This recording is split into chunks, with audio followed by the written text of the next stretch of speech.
சட்டமன்ற தேர்தல், மக்களவை தேர்தலில் தேசிய மற்றும் திராவிட கட்சிகளுடன் கூட்டணி இல்லை என்று நாம் தமிழர் கட்சி தலைமை ஒருங்கிணைப்பாளர் சீமான் தெரிவித்துள்ளார்.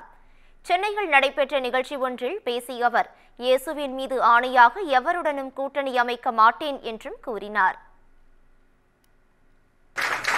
அன்றைக்கு அந்த நாம் தமிழர் என்ற அரசியல் பேரியக்கத்தை தொடங்குகிற போது நான் விட்டது இன்றும் தட்டி பாருங்கள். எந்த காலத்திலும் நாம் தமிழர் கட்சி இந்திய கட்சி திராவிட கட்சிகளோடு தேர்தல் உடன்பாடு வைக்காது. அந்த நிலைப்பாட்டிலே 15 ஆண்டுகளாக இன்றும் நிற்கிறேன். இந்த தேர்தலிலே 26 234 தொகுதியிலும் போட்டியிடும் 117 பெண்கள், 117 ஆண்கள், அதில் 134 பேர் வெறும் இளைஞர்கள், 25 30 வயதுக்குட்பட்ட இளைஞர்கள், ஆகச் சிறந்த கல்வியாளர்கள்.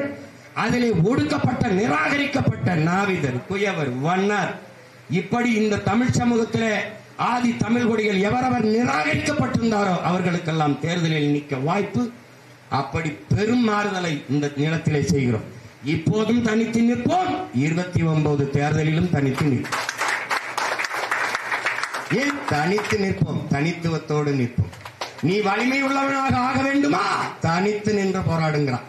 பிறர் தோல் மீது ஏறி நின்று நீ உயரமானவன் என்பதை காட்டுவதை விட தனித்து நின்று உண்மையான உயரத்தை காட்டு, அதுவே மேலானதுங்கிறான்.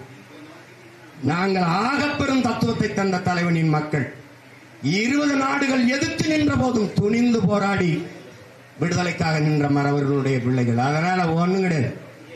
தோல்வியை கண்டு துவண்டு போற பிள்ளைகள் நாங்கள் கிடையாது.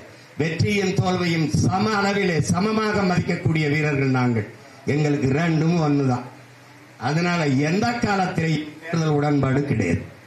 அது ஒவ்வொரு தடவையும் நீங்க கேட்டே இருக்கீங்க, நான் ஒவ்வொரு தடவையும் பதில் சொல்லிட்டே இருக்கேன். அதனால இனிமேல் இறைமகன் இயேசு மேல் ஆணையா எவரோடும் கூட்டு கிடையாது. ஓட்டு குழப்பம், அது அவரோட சேருவாரா இவரோட சேருவாரா? இந்த நிலத்திலே மிகப்பெரிய கட்சி நாம் தமிழர் கட்சி தான்.